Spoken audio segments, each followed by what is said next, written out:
ready to go. We got the two main people involved in the big Barbed Wire Massacre #3 tonight on Twitch, as everybody knows. You can watch it in an entirety tonight. For free. For free, I must reiterate. For free. You don't have to sign up. You don't got to do anything. You just go to the link and you can watch it. 10 p.m. tonight. Not that hard. Perfect. We're going to open up, first of all, get an opening comment from each of you two guys, being Konnan and Sami Callihan. Konnan. Yeah, what's up? What's going on with you? Nothing. I'm on this press conference, just waiting to chop it up. Whatever questions there are, throw my way. Boom. All righty. Sami, what's the latest in your world? Just like I said, sitting here with Jake, Chris, ready to do this media conference. The recording has started. Oh, now the recording started. We just now started this recording. Now you can talk, Sami. Jake, how are you doing?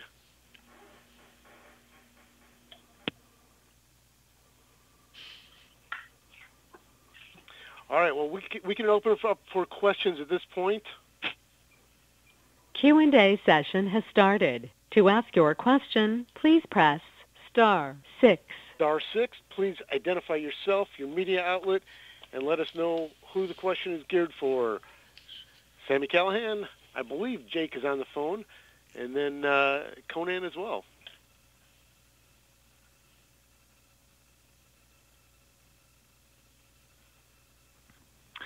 This is Big Ray for OneWrestling.com. I would say good morning, gentlemen, but I think we could use that term a little loosely here. Here's the deal. All right, let's get to brass tacks. You have Konnan. I'm going to speak. This is directly at Konnan. Konnan, you guys are going to be at, you're going to have a barbed wire match today. What pushed you to this barbed wire match? You've been around the block 1,000 times and over again. What I want to know is what makes this team in OVE so different than any other teams you guys have faced in Impact Wrestling to push you this far?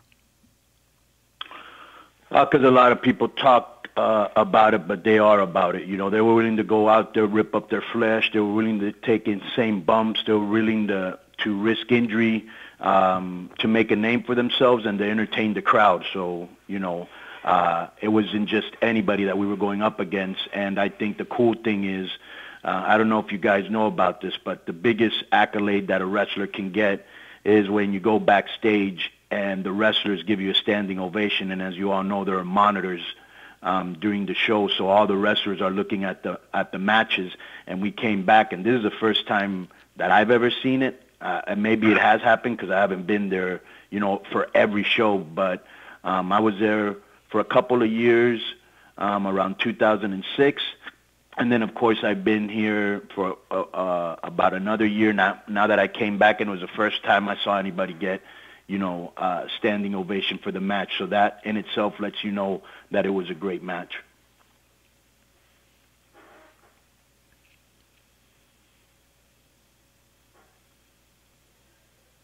Hello? Hi, Konnan. This is Raj Gary with WrestlingInc.com. You've been there through a lot of management changes. I just wanted to see how the latest creative team was to work with. Well, it's easy to criticize people. I mean, wrestling fans are hypercritical, hypersensitive, so much so that I remember when I was in Lucha Underground, I was talking to the executive producer. His name's Eric Van Wagenen, and he had done Celebrity Apprentice and Survivor. And obviously these are shows that garner millions and millions more viewers than Impact does. And he says that he got more letters from Lucha Underground fans than he ever did from those two shows combined. So the fans are very hypercritical, and they have every reason to be because they haven't been given the product that they want. I think companies sometimes think they know what's best for their audience instead of listening to them. TNA has a big stain that they have to eradicate. I've talked to Scott D'Amore at length. I've talked to the whole creative team and to Ed Nordholm, and they know it's going to be an uphill climb. But from what they've told me, and I don't need to put anybody over because that's not my style, I think they're going in the right direction. So, you've got to get Obviously there's budget cuts, so there's some higher paid wrestlers that will no longer be with us. So now they have to be resourceful enough to find the talent that's out there, cultivate it, and make them stars. I've never seen so much talent as there is right now in the indies. So the talent is out there. They just have to identify it and cultivate it. Okay, thanks. Thank you. Hey, this is Jack with Cultaholic.com. This question's for Sami. I was just wondering, you're an experienced wrestler in both singles action and tag team action as well. Do you prefer one style over the other, or do you see them both equally? I see them both equally, and I love to do both because I get a chance to show different kinds of art forms and different kinds of storytelling. I can tell one story going one-on-one with Bobby Lashley trying to beat this monster of a man, as I can tell a different story with my teammates of this gang mentality that we're coming at you from all sides at all times. It's a completely different story arc, and I love to be able to do both. All right. Thank you very much, man. We had an internet question, emailed question, I should say. For Sami, your thoughts about Konnan, and then Konnan, your thoughts personally about Sami Callihan. Sami, why don't you go ahead on that one first? At the end of the day, it's not hard to see. I've had a relationship with Konnan for years now. He's a guy that's helped me out in Mexico. He's a guy that's given me some advice. But he's also a guy, I think, in today's day and age, and this is why we have this issue that made us want to agree to do a no-rope barbed wire match, that he still thinks he's right about everything. And we're trying to say, no, this is for our generation, by our generation. Our generation's right. We're changing it, and it's to the point where we don't need to listen to guys like him anymore. We can take their advice, but it's not gospel as it used to be. And I think that's why this is elevated to the place it has. Yeah, Sami's out there trying to make a name for himself, going to New Japan, going to Lucha Underground. I'm really not sure what he's talking about, not listening to my advice, because there is no substitute for experience. So don't listen to me and you'll see what happens. But at the end of the day, this is a guy that's out there with the Chris brothers trying to make a name for themselves in a very talented market and, doing whatever it takes to become a star. I can appreciate that because I did the same thing. Back in the day, I was willing to do anything, wrestle anybody, go anywhere to make a name for myself. And, that's what they're doing. We whooped their ass in this barbed wire thing. We took our titles back. They're off and running with somebody else right now. And I'm sure we're going to meet again. And they're going to be hungry to prove that what we did to them before, I don't know. They're going to be hungry to show and prove and to show out, and I like that. I like people that come and they want to confront us, and they want to be on our level. And so, we're all about violence, mind games, and so we're waiting in the wings. We know we're gonna hook up again. But it's like at tapings just this past week. We started that set of tapings in the ring with LAX. Me and Konnan with two live mics, unbeing scripted, and exactly what we said there, we meant. This is far from over. Right now, we can take a step back, but this isn't over in a long shot because we're always going to think we're the better group in Impact, the better business with us, and they're going to think the same thing. So this is going to And Sami, I respect your right to be wrong, but at the end of the day, here's the thing. These are guys, I love guys, I love guys that are out there, they're not just collecting a paycheck, they're just not going through the motion. I like guys that are always trying to think of different things, and them and, OVE and Sami are like that. They're always trying to think of something new, they're always trying to think of something different for the fans, and that, is what we're all about. We try to be different. There's no group like LAX. There's never been a group like LAX. And so I think in the future you're really going to see some great matches, some great promos, and some great angles.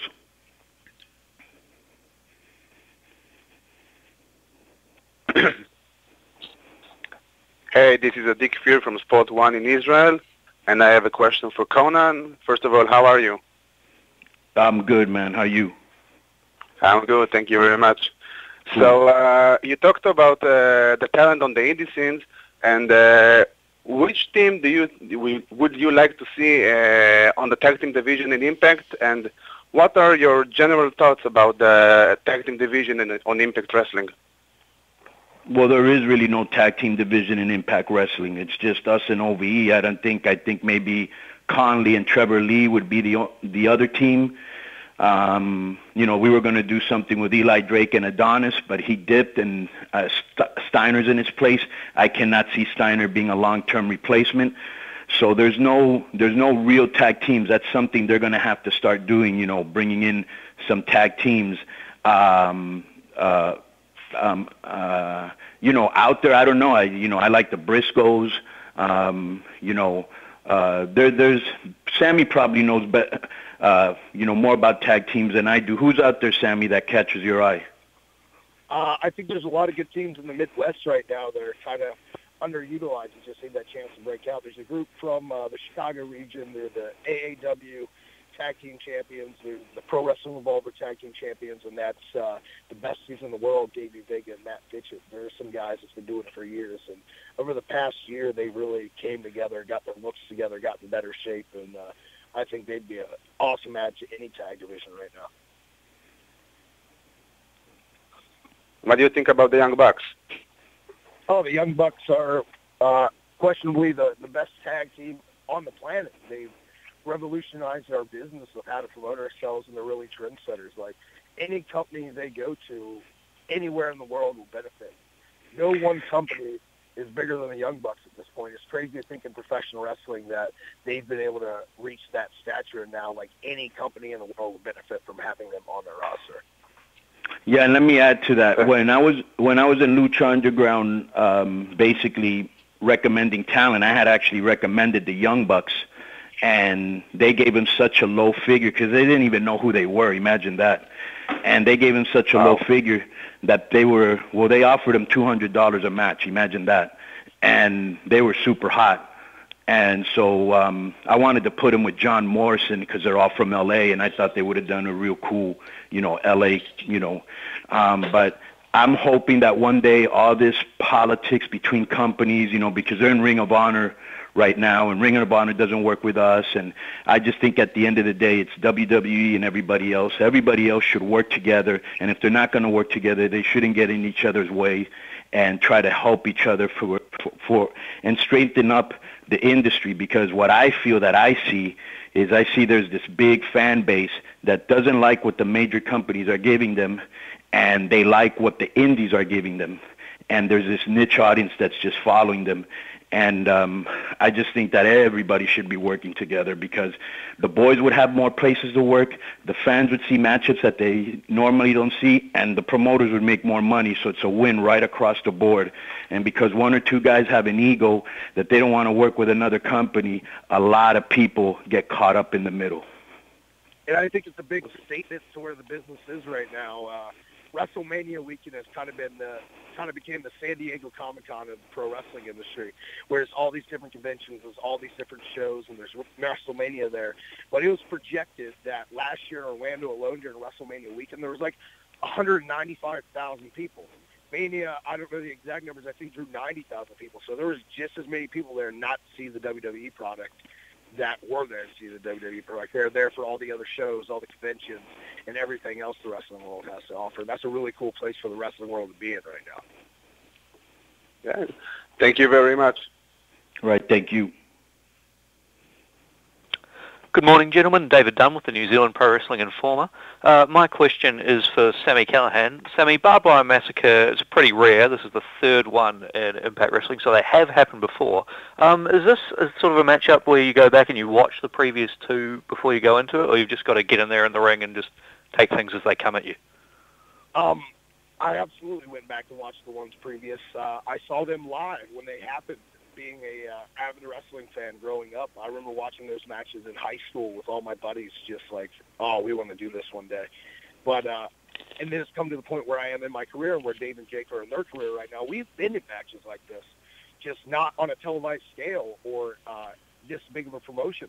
We've done this type of stuff all over the world, and now we get a chance of doing it in front of the masses finally. We're going to go all out and do whatever we can, because we've been in this situation before, and we want to show people what we can do in that aspect.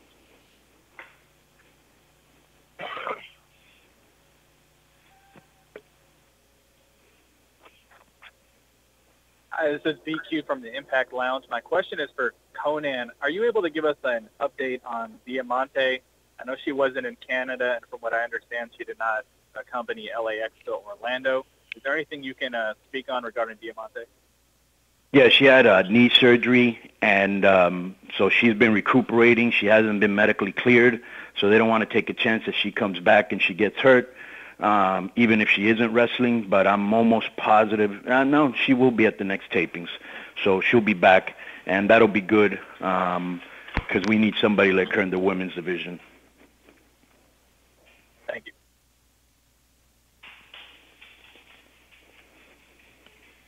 Hey guys, this is Harry Kettle from Sportskeeda, and my question's for Sami. Sami, Barbed Wire Massacre is obviously a brutal concept, and there's often expected to be a lot of blood. So when you shed blood in the ring, does it give you an extra sense of adrenaline, and how much would you say it adds to the intensity of a match? Oh, it's absolutely a shot of adrenaline. Pro wrestling's the best drug in the world. And being able to be in a match like that, you have to really get your mind in a certain setting where all bets are off, and you kind of do become the other person. You kind of become your guy, like whatever guy you're portraying at that moment, and you feed off stuff like that. It makes something special. I don't want to do it all the time. I don't think it should be done all the time, but when it's done right. It adds that extra element of just what a WTF, like what's going to happen next. Thanks, man. Got an email question for Konnan. Konnan, are your active days as a wrestler over? No, March 8th, I'm going to get a hip implant surgery. I actually have a hip implant right now that I didn't rehab it correctly, and I went into the ring earlier than I should have, and I messed it up. And so they're going to operate March 8th. Then I'm going to go with my boy Rey Mysterio, who's in incredible shape. And I'm going to do all the training that he's doing, the modern training. And I'm going to do a retirement tour. So there's a good chance, Sami, we will see each other in the ring. I'd accept that. Maybe we can get a little bit of fire back into this like we did in Ottawa. Yeah, maybe.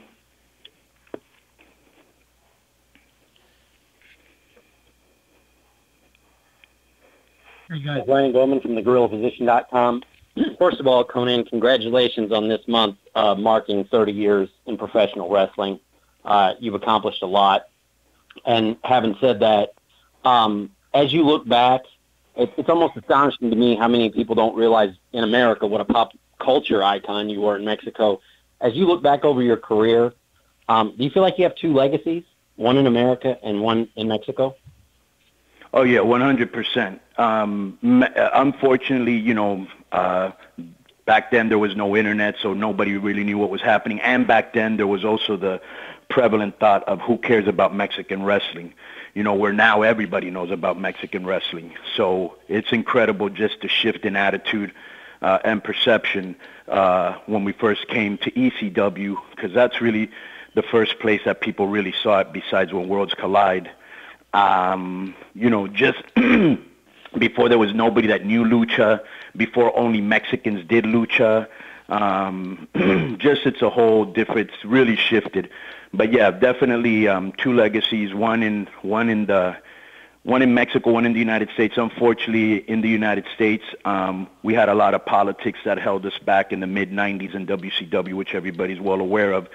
But now now there is nothing holding me back, so I can really show, what I can do. You know what I'm saying? So yes.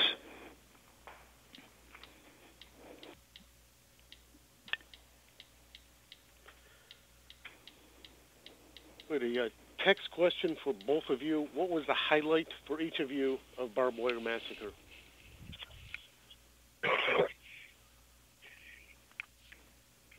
I'll let you go first on this one, Konnan.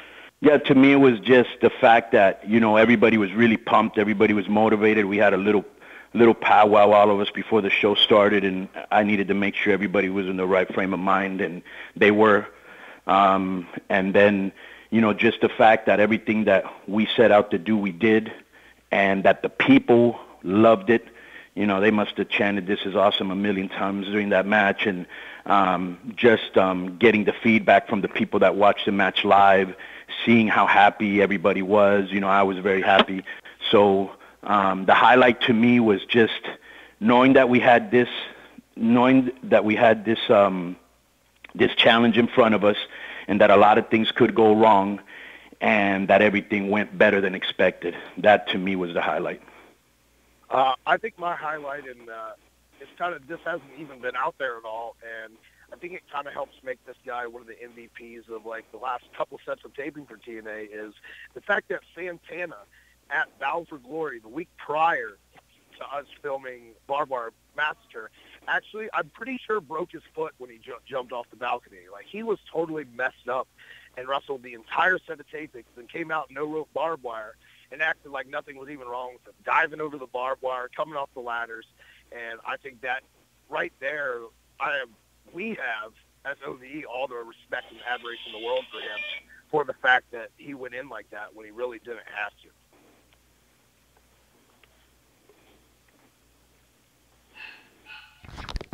Plus, let me add this. Another great thing about working with these guys is when you work with people, and I've been in a million of these matches, because when we went to ECW back in the 90s, we loved that style so much that we brought it to Mexico. And there was a group of wrestlers, Mysterio, Psychosis, Damien, myself. There's about 6 of us that kind of started the hardcore style in Mexico. It had never been seen before. And a lot of times you get guys that are like, nah, I don't want to do this. Oh, I'm hurt here. Don't do this to me. And then the match, suffers because of it. But there was nobody here that wasn't willing to take any bump on either side. And that really opened up, just a plethora of possibilities. This is Big Ray for OneWrestling.com again. This is directed to both Konnan and Sami, if you guys can please answer this question. Now, regarding the feud between LAX and OVE, what I've been seeing over the last couple of weeks is hatred, anger, something that in my humble opinion, has been missing from professional wrestling. Do you guys feel that there is an importance to portray that on television, especially in a feud in a universe or in a wrestling universe where on TV you have the hatred and anger, and then you see social media, Mickey Mouse and Donald Duck, if you know what I mean? Absolutely. And I think one thing that really helped us is going into this, I don't even know if we all liked each other. We were just people that were going out there with the same mindset of anywhere on the tapings. At the end of the tapings, we wanted to be the people that remembered. It was like, oh, these are the best guys in Impact Wrestling. These are the best guys in Impact Wrestling. And when you have two groups and sets of people with equal mindsets like that going into every match, every angle, with everything they got, trying to outwork the other person, that's when the business really freaking picks up. Like, that's when it becomes better, because guys actually do want to go out there and be the best at what they do. Right. So, I'm a big proponent of, everybody knows about the business. Everybody, it isn't closed. When I first came in, when I first broke into the business, I thought it was a shoot. So that tells you everything. I wasn't sure. Let me put it to that way. I didn't think it was 100% shoot, because I always used to think, well, if you're getting punched in the face, why don't you have a bruise? But other than that, I wasn't sure where the shoot started, what was going on. Now everybody knows what's going on. Everybody can be a wrestler. Everybody's a wrestling teacher. It's really easy to get into the business. It's very closed when I came in.